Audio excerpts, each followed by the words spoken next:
ეს ორგანიზაციები ხდება ახლა ყველა საბოლოო ჯამში ის ცდილობები, რომელიც მიმართული იყო კანდიდატის სტატუსის მინიჭების ჩაშლისკენ, ხდებიან, რომ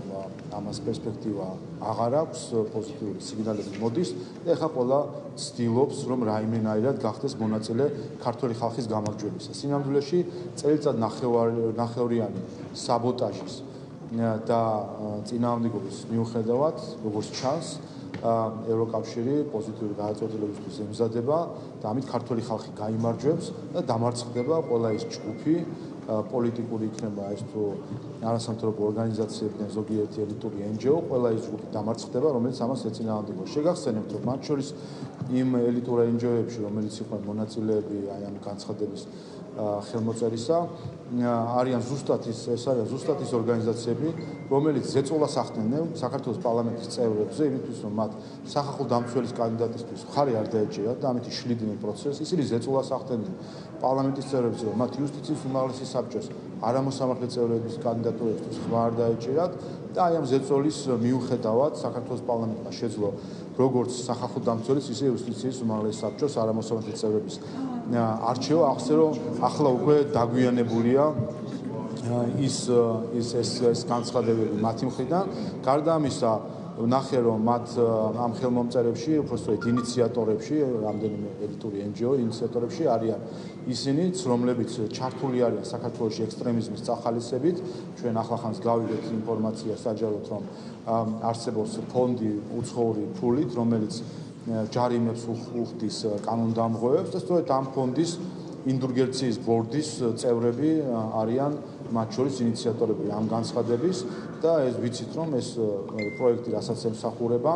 არის სწორედ წახალისება ექსტრემიზმის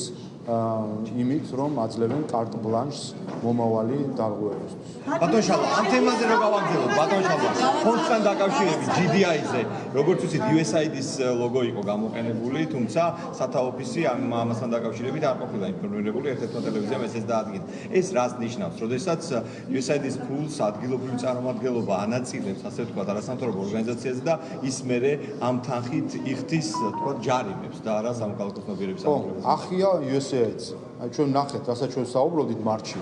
უცხოური დაფინანსების გამჭვირვალობასთან დაკავშირებით, ვამბობდით ჩვენ მაშინ, რომ იყო უცხოური დაფინანსება, მისი გამოყენება იყო გაუმჭვირვალე, იყო აბსოლუტური ქაოსი და მაშინ რამდენიმე დონორი გვარწმუნებდა, რომ სინამდვილეში საქართველოს სისტემა არის საკმაოდ გამჭვირვალე, NGO-ების დაფინანსება, მათ მიერ თანხების გამოყენება არის გამჭვირვალე, ასე რომ ახია USAID-ზე, აი როგორც აღმოჩნდა, რომ მათი ლოგო, როგორც ისინი ამბობენ, მათთან დაუკითხავად 8 თვის განმავლობაში გამოფენილი იყო ამ NGO-ს ვებგვერდზე, თითქოს ისინი იყვნენ დაფინანსებული და აღმოჩნდა, რომ მათი ფინანსები არ იყო. აი ასეთი ქაოსი არის სამწუხაროდ NGO სექტორში დაფინანსებასთან დაკავშირებით. ჩვენ გარდა ამისა ამ ყველაფერმა, მათ შორის დამალული ჰქონდათ ერთ-ერთი გრანტი, რომელიც შემდეგ აღმოჩნდა, რომ არის ევროპის დემოკრატიის ფონდის გრანტი. მალავდა, როგორც EID მალავდა ამას, ისევე თავად ეს NGO მალავდა, რომ თურმე 40,000 ევრო, 100,000-ზე მეტი ლარი ფული ქონიათ, რომელიც დამალული ჰქონდათ, ვებგვერდზე არაჩვენებდნენ. დამალული ჰქონდათ ის ვინ იყო იმ ინდულგენციის ბორდის შემადგენლობაში და აღმოჩნდა შემდეგ ნახეთ კიდევაც და მათ შორის ამ ინდულგენციის ბორდის შემადგენლობაც გვაჩვენა და სხვა დროსაც ვხედავთ, რომ ეს არის ერთი და იგივე ხალხი, ერთი და იგივე სახეები, რომლებიც ექსპერტებად თუ ასე შემდეგ ერთმანეთს ასაქმებენ სხვადასხვა პროექტებში. ერთი NGO ამ შემთხვევაში ასაქმებს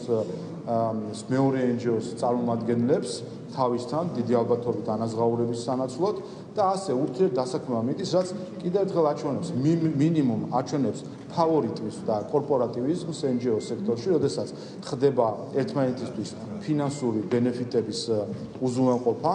კიდევ ერთხელ ერთი NGO-ს მიყავს მეორე NGO-ს წარმომადგენელი თავისთან, ასე ვთქვათ, რაღაც პროექტში დიდი ალბათობით ანაზღაურებს სანაცვლოდ, საპასუხოდ შემდეგ იმ NGO-ს მიყავს ამის წარმომადგენელი თავისთან. ასე რომ ეს არის პრობლემა, ჩვენ რაც ვნახეთ ხილულად ახლა უკვე, რომ დაფინანსების კუთხით ერთი რო არის დაფარული და დამალული ეს დაფინანსებები და ვნახეთ რომ ეს თავის ძოზე იყო გამოწვევა და ამანაც გვაჩვენა, რომ ვინ ებრძოდა მაშინ უცხოური გამჭვირვალობის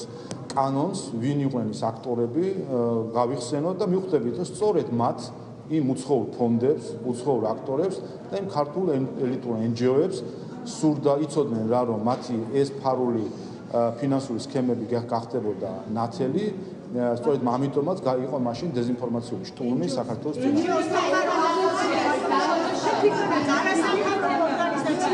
წარმომადგენელი იყავით და იქიდან მოხვედით ხო შემდეგ პოლიტიკაში აი თქვენ რა სიტყვით დღეს როდესაც ამბობთ რომ ამ NGO-ს 169 NGO როდესაც ხელს აწერს და ამათო ელიტურები არიანო არ უნდათ ხო მეტი გზა არ აქვს და ასე შემდეგ აი რატომ არ უნდათ რა საფუძველი აი რატო ფიქრობთ რომ NGO სექტორისგან მოსულ ადამიანი ფიქრობდეს და ამას დღეს დაცხადებდეს უბრალოდ მე წარმოვადგენ დონორ ორგანიზაციას და არა NGO-ს, თუმცა რა თქმა უნდა მე უდიდეს პატივს ვცემ სამოქალაქო საზოგადოების საქმიანობას საქართველოში და მათ როლს საქართველოს არა მხოლოდ დემოკრატიულ განვითარებაში, არამედ სხვადასხვა სექტორში საქართველოს განვითარებაში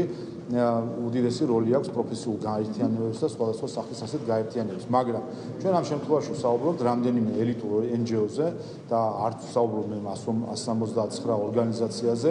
ამიტომაც ვთქვი რომ ინიციატორები ვინც იყვნენ და ვიცით რომ ეს განცხადება მათ მიიტანეს მათ შორის ევროკავშირის საელჩოში და შეხედეთ ფოტოს იქ 179 ადამიანი მე ვერ დავთვალე დავინახეთ რამდენიმე ცნობილი ასე ვთქვათ NGO-ს წარმომადგენელი ელიტური რომელიც ცდილობს რომელიც შემდეგ აგროვებს ამ ხელმოწერებს და ლაპარაკობს სხვების სახელით სინამდვილეში ისინი არიან თავად ინიციატორებიც და განმახორციელებელს ასეთი ინიციატივებისა. რაც შეეხება რუსებს უფრო კარგად ვებძვით თუ ამითო აი განცხადებაში ესეც წერია ანუ რუსეთის გავლენა გეტყვით ეს NGO-ები კიდევ ერთხელ ეს ელიტური NGO-ები რომლებიც ინიციატორები არიან განცხადების რომელიც ნახეთ ჩვენ ფოტოზე ვინც არიან ვინც იყვნენ მისულები და ისინი არიან ასე ვთქვათ აქტივისტები ამ განცხადების ესენი არიან ვინც ზეწოლას ახდენენ პარლამენტის წევრებზე რომ ჩაშლილიყო რეკომენდაციების შესრულება ესენი არიან ისინი რომლებიც მაშინ როდესაც სამი რეკომენდაცია ჯერ კიდევ ივნისში განხორციელებულად ჩათვალა ევროკომისიამ ამბობდნენ რომ მხოლოდ ერთი არის განხორციელებული და აკლებდნენ ქულებს საკუთარ ქვეყანას და დღესაც ამ განცხადებაში ვნახეთ ეს ცალკე ნათქვამი რომ ობიექტური შეფასებას ითხოვენ ესეც ხო ეს არის ნაგულისხმები რომ ისინი კვლავ რჩებიან იმ პოზიციაზე რომ საქართველოს არ იმსახურებს ობიექტურად თუ შევაფასებთ ეს არის სწორედ პათოსი ამ განცხადების მაგრამ მიუხედავად ამისა რომ მაინც უნდა მიეცეს კიდევ ერთხელ საქართველოს და ქართველი ხალხი იმარჯვებს ყველა ხედავს ამას ხედავს ოპოზიცია რადიკალური ამას ხედავენ ზოგიერთი NGO ჯგუფები რომლებიც მთელი ამ წელიწადნახევრის განმავლობაში ღიად და საჯაროდ თუ არასაჯაროდ ეწინააღმდეგებიან ამ პროცესს საჯარო წინააღმდეგობები ჩვენ ვნახეთ შეფასებებში განცხადებებში დეზინფორმაციის გავრცელებაში საქართველოს წინააღმდეგ არასაჯაროდ ბევრი იყო მათ შორის და გახდება კიდე ბევრი რამე ალბათ ასეთი ცნობილი ნელ-ნელა გვესმის ხო ვინ რას ლობირებდა თუ არ ლობირებდა ამა თუ იმ შეხვედრებზე ამიტომ კიდე ერთხელ ეს გაგვიანებული პატრიოტიზმია და ერთ რამეს ურჩევდი მათ რომ აცადონ ქართულ ხალხს მათი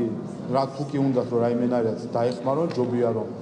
გაჩერდნენ ახლა ნაცვლად იმისა რომ კიდევ უფრო მეტად არ დააზიანონ პროცესს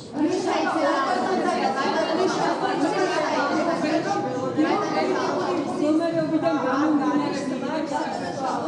ეთერში ვარ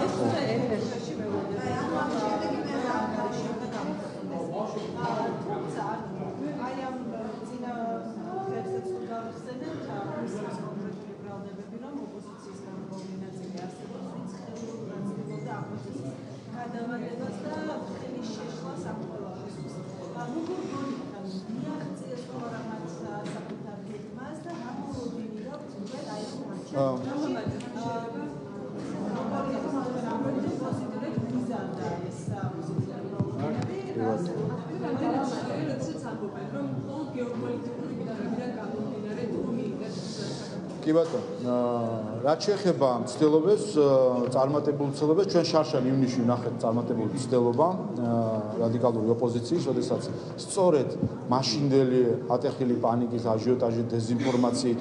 საქართველოს წინააღმდეგ მათ მიაღწიეს, რომ საქართველოს უსამართლოდ არ მიენიჭა კანდიდატის სტატუსი და წელსწრა ზუსტად იგივე მცდელობები იყო. მათ შორის მოვისმინეთ აღიარება უკვე ნაციონალური მოძრაობის მხრიდან გუშინდელ განცხადებაში, რომ დიახაც მათ საუბრები აქვს იმაზე, რომ კანდიდატის სტატუსის მონიჭება მოხდეს 2024 წლის არჩევნებამდე თუ არჩევნების შემდეგ. პირდაპირ უკვე აღიარებას გვაქვს რადიკალური ოპოზიციის ქოლგა ორგანიზაციის ნაციონალური მოძრაობის მხრიდან, ასე რომ ეს უკვე არის ფაქტი. შეგვიძლია ვთქვათ ფაქტად, რომ ოპოზიცია და მისი რადიკალური ფრთა ყველაფერს აკეთებდა იმისთვის, რომ კანდიდატის სტატუსი არ მოენიჭებინა საქართველოს. რაც შეეხება ეხლა კიდევ ერთხელ ყველა ხედავს, რომ მარცხდებიან ისინი საქართველოს წინაშე და დაიწყეს ეხლა ახსნების ძიება, მათ შორის გეოპოლიტიკაზე საუბრობენ, რა შეიცვალა შარშან ივნისიდან გეოპოლიტიკაში. შავი ზღვა დაშრა და სახმელეთო საზღვარი გაგვიჩნდა ევროკავშირთან, თუ რა ცვლილება არის გეოპოლიტიკაში ისეთი, რომელიც შარშანდელ ივნისთან შედარებით წელს პოზიტიურ გადაწყვეტილებამდე მიიყვანა. სინამდვილეში სწორედ ის, რომ მაშინ ისინი ცდილობდნენ დეზინფორმაციით ნეგატიური აღქმა შეექმნათ საქართველოსთან დაკავშირებით, ეს მათი დეზინფორმაციული შტურმი მაშინ აღმოჩნდა წარმატებული, შექმნეს ნეგატიური აღქმა საქართველოსთან დაკავშირებით და ამ ჯგუფებმა მათ შორის მფარველებმა უცხოეთში და იმ პოლიტიკურმა ჯგუფებმა შეძლეს, რომ მაშინ ევროკავშირს მიეღო უსამართლო გადაწყვეტილება. ჩვენ იმედი გვაქვს, რომ წელს იქნება პოზიტიური გადაწყვეტილება, კიდევ ერთხელ ხაზს გაუსმევ 8 ნოემბერს ველი ჩვენ შეფასებას და 8 ნოემბერს არის ილია ჭავჭავაძის დაბადების დღე. იმ ილია ჭავჭავაძის, რომელმაც ჩვენ შექმნა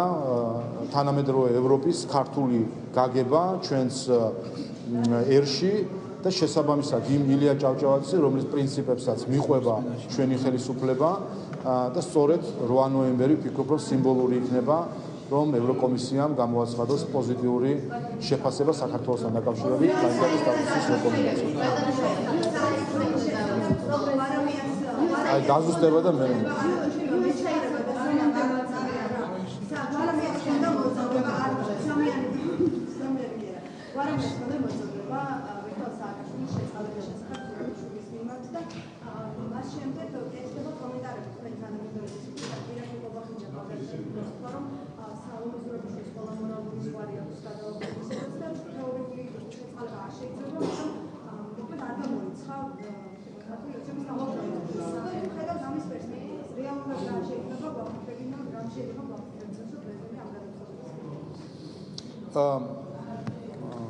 რა გითხრათ, მე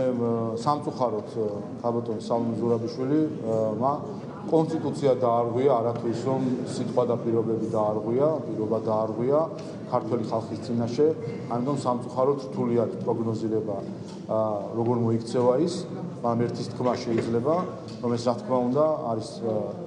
წინააღმდება ქართველი ხალხის ინტერესს, ეს ეწინააღმდეგება მართლმსაჯულების ინტერესს და რა თქმა უნდა ასეთი გადაწყვეტილება იქნებოდა დაცინვა მიხეილ სააკაშვილის არა მხოლოდ უშუალო მსხვერპლების იმ დანაშაულებზე, რომლისთვისაც ის უკვე ჯავრდებულია, არამედ იმ დანაშაულების, რომელზეც მისი საკითხი განიხილება და მისი სისტემის ყველა მსხვერპლის დაცინვა იქნებოდა მიხეილ სააკაშვილის შეწყალება და თუ კი ქალბატონ სალომეს სურს, რომ კონსტიტუციის დარღვევას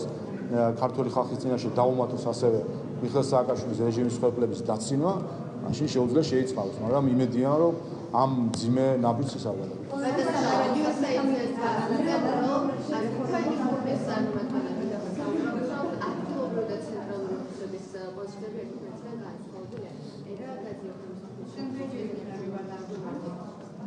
ჩვენ ნახეთ მაგალითად იგივე ეს ლოგოს სკანდალი, 8 თვე ეს ლოგო გამოფენილი ქონდა ერთ-ერთ NGO-ს, USAID-ის ლოგო და მათ შორის პროექტის მითითებით და არავინ არ წუხდებოდა ადგილზე, როგორც ეს საკითხი გაირკვა და ნახეთ ჩვენ ცენტრალური ოფისის წარმომადგენლები იყვნენ მათ შორის ჩამოსული, ნახეთ ეს ლოგო წაიშალა გვერდიდან და USAID-მ განცხადებაც კი მიუძღვნა ამას, რომ იყო არ ავტორიზებული გამოყენება მათი ლოგოს. რაც ვფიქრობ მე იმედი მაქვს, რომ ისინი დაინტერესდებიან და შიდა მოკვლევაც ექნებათ ერთი ამ NGO-სთან, რატომ მისცა თავისუფლება, რომ იმ ორგანიზაციის ლოგო განითავსებინა, ვისი დაფინანსებად მათ როგორც ამბობენ არ ქონდათ და ასევე შიდა მოკვლევა ექნებათ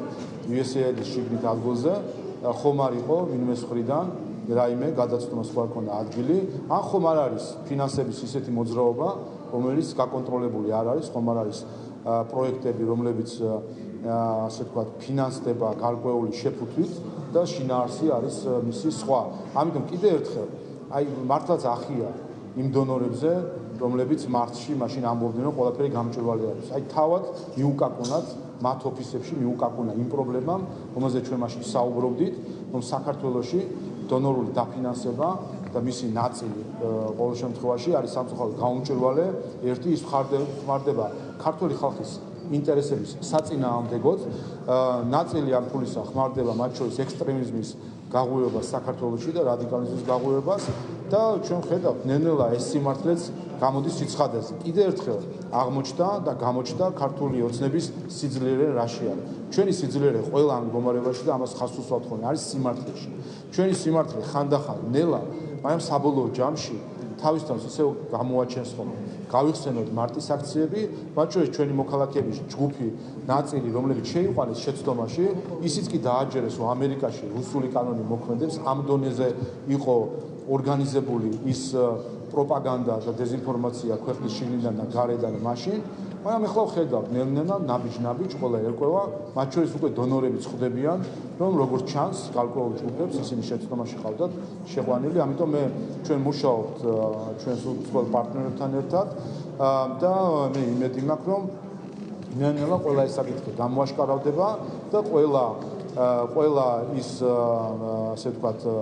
სქემები, რომლითაც ხდებოდა რადიკალიზმის დაფინანსება, რომლითაც უცხოური დაფინანსება გამოიყენებოდა რადიკალიზმის დასახალისებლად, ყველა ეს სქემა გამოაშკარავდება და შესაბამისად დონორების მხრიდან ჩაიკეტება ყოველი ასეთი სქემა.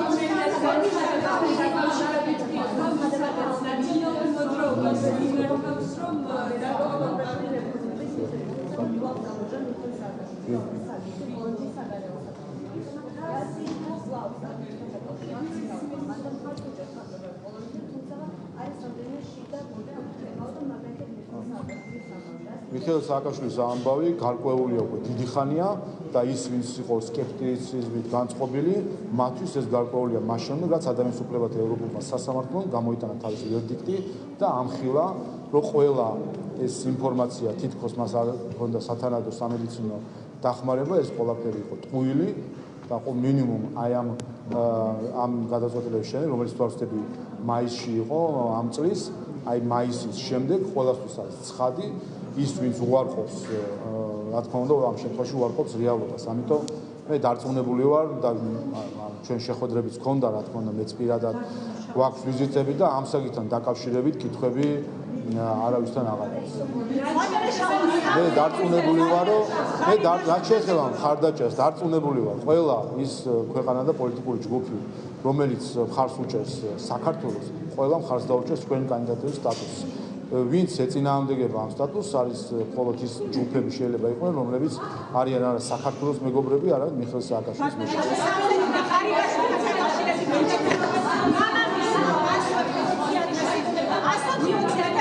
აი ჩვენ რა გაგაცნობთ? ხო, გიბასო.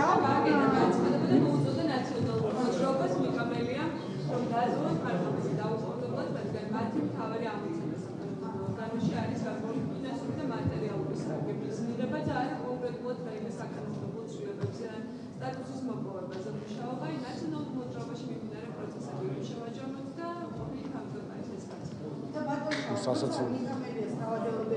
წავიდეს პარტიიდან, ახლა ნიკამელიაოდება პარლამენტიდან. არასერიოზული არის ხომ ყოველთვის მისი განცხადებები და მისი არასერიოზულობის გამო არის ის იმ მდგომარეობაში იმ პარტიაში, რომელშიც არის ნიკამელი არის იმ განცხადების ავტორი, რომ ყველა ვინც შევიდოდა არჩევნების შემდეგ პარლამენტში, იქნებოდა პუფი და ბოლოს თვითონ აღმოჩნდა პუფი. ასე რომ ასეთი განცხადებები, რა თქმა უნდა, სერიოზულად არ უნდა მიიღოს. ბატონო, ხარიბაში დაიწყებს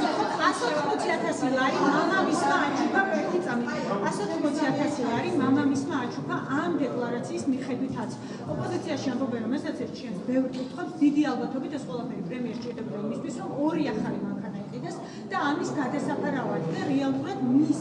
დეკლარაციასთან დაკავშირებით ბევრი კითხვა არსებობს და იქითა დეკლარაციაზეც უფრო ის ფიქრობს, რომ იმისთვის, რომ თავისი შვილის ამბავი ასე ვთქვათ, ჭყალებში დასაფლავებელი აქვს და ამიტომ ეხლა უკვე რაღაც მოძრაობები დაიწყო. თქვენ რა სიტყვით ამასთან დაკავშირებით? აჩენს თუ არა კითხავს ეს ჩუქება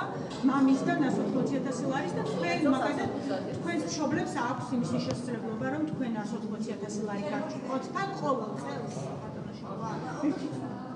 თქვენი ოჯახის წევრები? ჩემ ოჯახის, თქვენ ოჯახის წევრები. მოგლეთ, უყურეთ, თუ კი ვინმეს რომ რამის დაფარვა უნდადეს, ამას ხვალ გაასაჯაროებთ, ხო? კიდევ ერთხელ დეკლარაციები, სადაც საუბრობთ, ეს არის საჯარო დეკლარაციები. როდესაც ადამიანს საჯარო დეკლარაციაში შეყავს მონაცემები, რა თქმა უნდა, ის არ ფიქრობს ამის დაფარვაზე, არის საჯარო და თუ კი რაიმეს გადამოწმება არის საჭირო, შეგიძლიათ გადაამოწმოთ. მთელი იდეა ამისთვის არის. ვარ თქვენ გაჩვენეთ 20,000 ლარი. ზოგს სხვადასხვა ოჯახს აქვს სხვადასხვა შესაძლებლობა. მე მგონია, არ მგონია რომ რაიმე აქ უცნაური იყოს ქართული ოჯახი როგორ არის მოწყობილი და როგორ ეხმარება ოჯახი ერთმანეთს, ოჯახში ერთმანეთს როგორ ეხმარებიან, არ მგონია რაიმე გასაკვირი იყოს და იქიდან გამომდინარე იმის და მიხედვით რომელ ოჯახს ის შესაძლებლობა აქვს, ისე არის, არ ვიცი ხა ოჯახში ეს გასაკვირი არ არის, აქ თავარი საკითხი. თავარი საკითხი ეს ხომ არის, თავარი საკითხი არის, ეს არის საჯარო დეკლარაცია, ადამიანს რომ რამის დამალვა უნდადეს, ეს დეკლარაციაში არ იქნება და დამალავდა ადამიანს. ჩემი დეკლარაცია შეგიძლიათ ნახოთ. ჩემი დეკლარაცია შეგიძლიათ ნახოთ.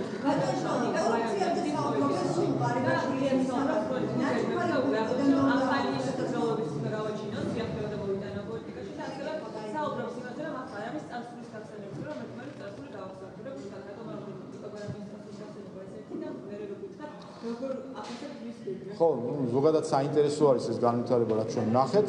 ჩვენ ნიკა გვარამიას შეწყალება შემოგთავაზეს როგორც დეპოლარიზაციისკენ გადადგმული ნაბიჯი და გვახსოვს ჩვენ უცხოელი თუ გარეთუ შიდა აქტორების განცხადებები და რა ნახეთ მისი შეწყალებიდან რამდენიმე დღეში პოლარიზაციის გაღრმავებას ხედავთ ხოლმე. და კიდევ ერთხელ ჩვენ ამას ვამბობთ, რომ ის ხალხი, ვინც ზეწოლას ახდენდა სალომე ზურაბიშვილს, რომ მოეხდინა შეწყალება, ამ ადამიანების მიზანი იყო რომ ყოფილიყო მეტი რადიკალიზმი ქართულ პოლიტიკაში და ხედავთ რომ ამას აღწერენ. ასე რომ კიდევ ერთხელ შეგიძლიათ ჩახედოთ ვისი განცხადებები იყო მაშინ, ჩამოწერეთ სია იმ უცხოელი აქტორების, რომლებიც მაშინ ზეწოლას ახდენენ სალომე ზურაბიშვილზე და აი რადიკალიზმი თავის პიკში რომ მივა, შემდეგ აი იმ აქტორებს კითხეთ, როგორ მოეწონათ მათი ინიციატივით დეპოლარიზირებული ქართული პოლიტიკა. კიდევ ერთხელ ეს იყო მცდელობა, რომ მეტი რადიკალიზმი შემოსულიყო ქართულ პოლიტიკაში.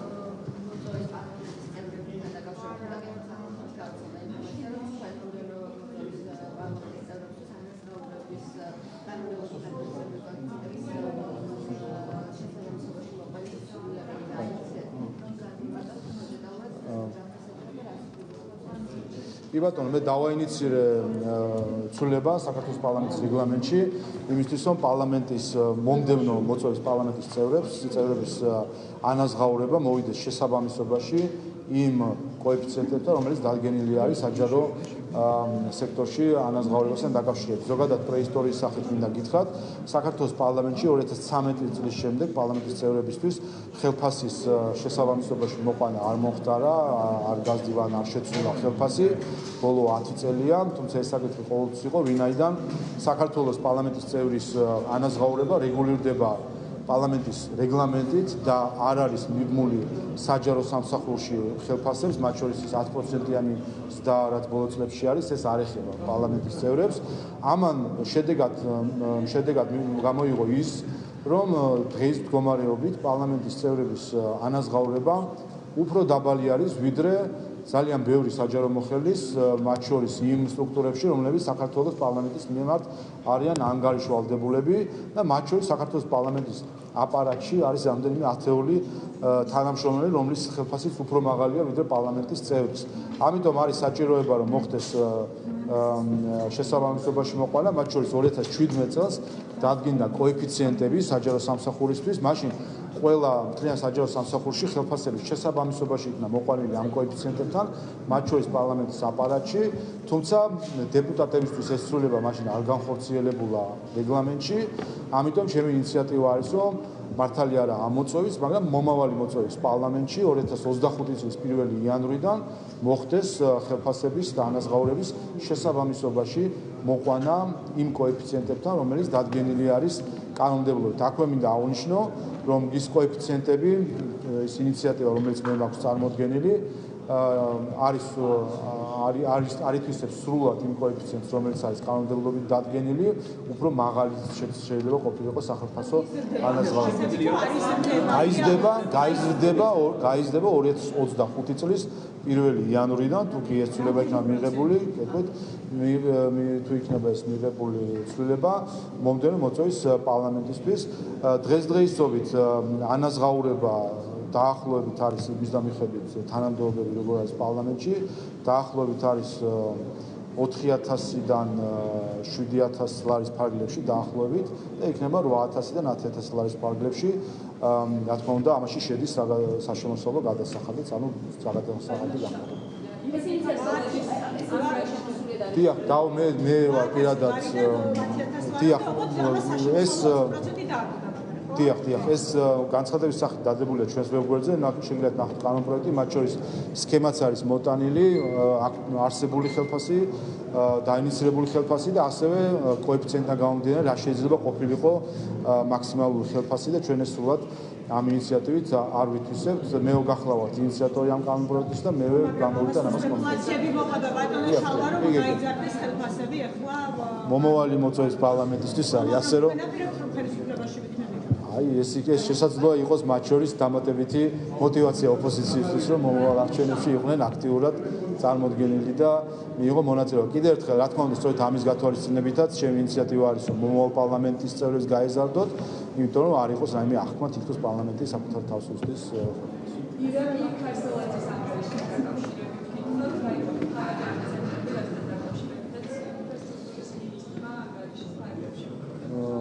ჩვენ ბოლო პერიოდშიც ნახეთ მათ შორის რიკოთის მაგისტრალის 27 კილომეტრიანი მონაკვეთის გახსნა, რომელიც ნახევარსაათით შეამცირებს საერთო ხანგრძლივობას აღმოსავლეთ-დასავლეთის მოძრაობისა. ეს მართლაც ისტორიული პროექტებია, რომელიც ხორციელდება და მინდა ერთის მხრივ მადლობა გადაუხადო ბატონ ირაკლეს და მართლაც ვფიქრობ, რომ ისტორიულ მომენტში უწევს მას ინფრასტრუქტურის მინისტრობა და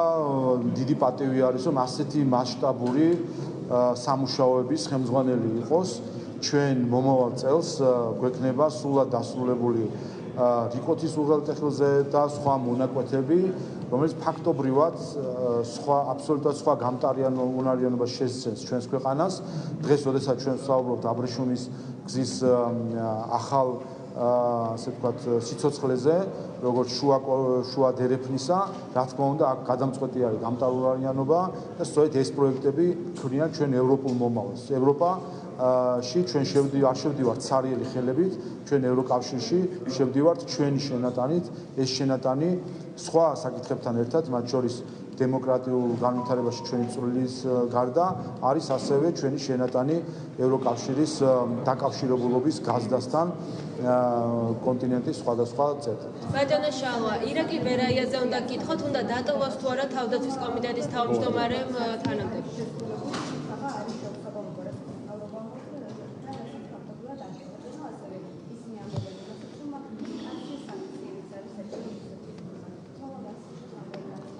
ვერ გეტყვით განცხადება, მაგრამ ზოგადად კიდევ ერთხელ მოგახსენებთ ამ საკითხთან დაკავშირებით 12 რეკომენდაციას რაც შეეხება საქართველოს ხელისუფლებამ აქტიურად იმუშავა. ჩვენ ნახეთ, რომ ჯერ კიდევ ივნისში უკვე 3 რეკომენდაცია იყო შესრულებული. დარწმუნებული ვარ, რომ ახლა იქნება კიდევ უფრო დიდი პროგრესი, რა თქმა უნდა. რეკომენდაციებს საუბრობთ, ეს არ ნიშნავს, რომ ყველა რეკომენდაცია 100% უნდა შესრულდეს, ვინაიდან იქ არის საკითხები, რომელსაც აქვს განგრძობითი ხასიათი,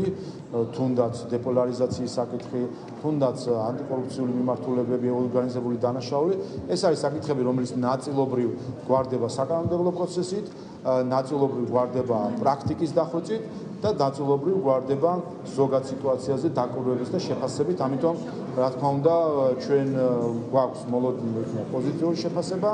ერთის მხრივ და სწორედ ეს არის ქართველი ხალხის და საქართველოს ხელისუფლების ერთიანობის შედეგი, რომ ჩვენ უკვე გვაქვს პოზიტიური სიგნალები ამ საკითხთან დაკავშირებით. ბერაიაძე გეკითხებოდით ბატონო შალვა, უნდა დატოვოს თუ არა თანამდებობა, ამას ითხოვს მათ შორის აკუბარდია და სხვა ოპოზიციონერი დეპუტატები და საკმარისია თუ არა ის ბოდიში, რომელიც საზოგადოებამ და აკუბარდია მოისმინეს თქვენი შეფასებით. ამასთან დაკავშირებით გუშინ მე ჩემი პოზიციას მოგახსენეთ, უმრავლესობამ თავისი პოზიცია ამასთან დაკავშირებით თქვა.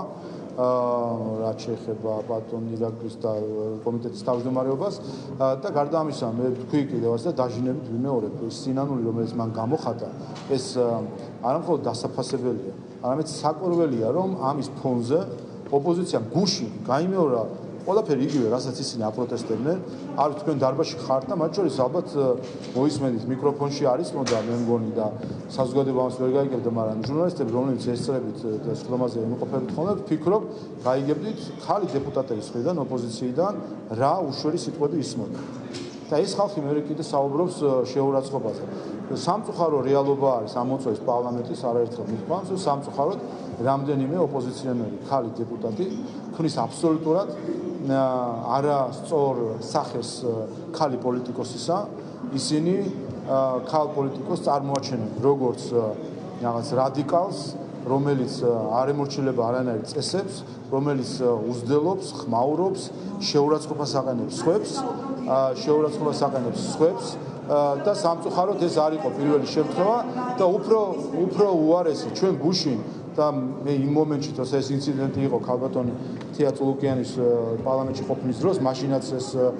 შენიშვნა გამოვთქვი და თქვი კიდევაც რომ ეს იყო აბსოლუტურად მიუღებელი უხამსი აქცია და აქტი რაც მაშინ 4-მა ქალმა დეპუტატმა ოპოზიციიდან იკადრა და აკადრა ქალ პოლიტიკოს და დღეს რომ საუბრობენ ახლა დიდი მორალური გადმოსახედიდან და არათუ მაშინ ბოდიში არ მოიხადეს არათუ შემდეგ შეურაცხყოფას შორის სხვა არათუ შემდეგ სინამდვილე არ გამოხდა გუშინაც დაჟინებით იმეორებდნენ არა ეს თქვენ გაჯერებენ რომ ეს უბრალოდ ეს თქვენ გაჯერებენ რომ როგორ შეურაცხყოფა როგორ შეიძლება იყოს პოლიტიკური ძალა შეურაცხყოფა ეს იყო შეურაცხყოფა და უხამსობა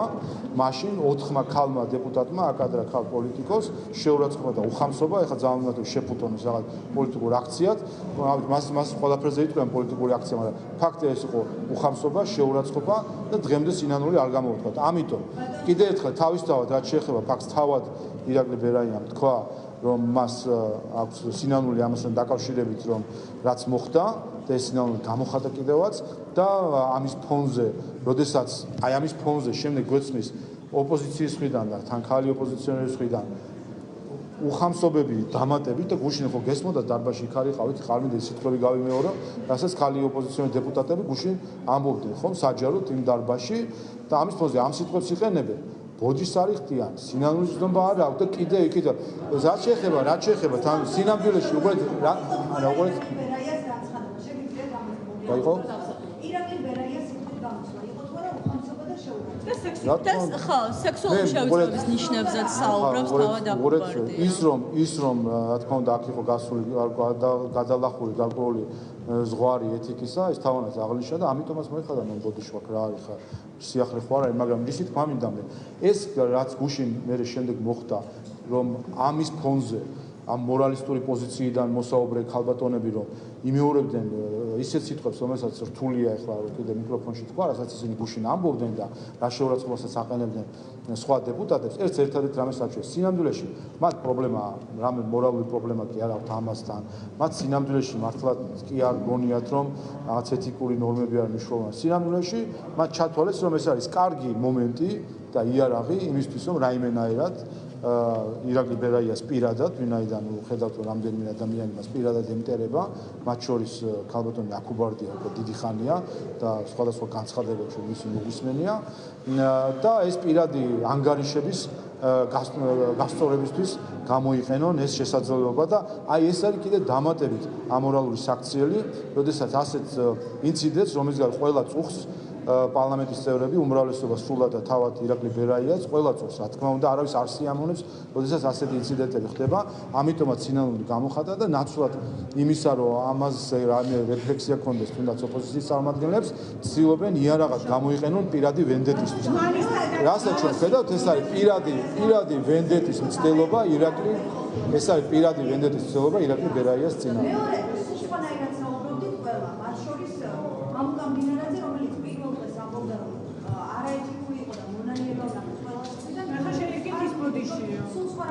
იმიტომ რომ რატომ იცით კიდევ ერთხელ აი უყურეთ რა იმიტომ რომ ჩვენ დავინახეთ იმ ფონზე როდესაც ამ თითქოს ამ საკითხზე უნდა გუშინდილი მსჯელობა და თავად დაიწყეს შეურაცხყოფა ქალმა დეპუტატებმა და დაიწყეს ასე ვთქვათ არანორმატიული ლექსიკის გამოყენება, შეურაცხყოფა და ლანძღვა სხვა დეპუტატების და თან მორალზე გვესაუბრებიან. ამან აჩვენა და მთლიანად გამოავლინა, რომ სინამდვილეში მათი мотиваცია არის რაღაც ეთიკური ნორმების დარღვევა, არამედ ამ სიტუაციის გამოყენება ირაკლი ბერაიას წინააღმდეგ პირადი ვენდეტის განსაკუთრებით.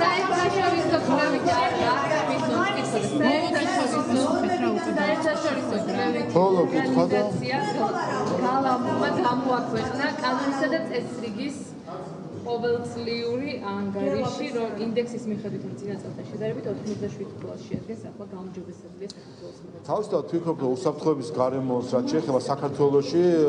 ეს უსაფრთხოების გარემო რო არის სტაბილური და შესაბამისი არის, უზრუნველყოფ ჩვენი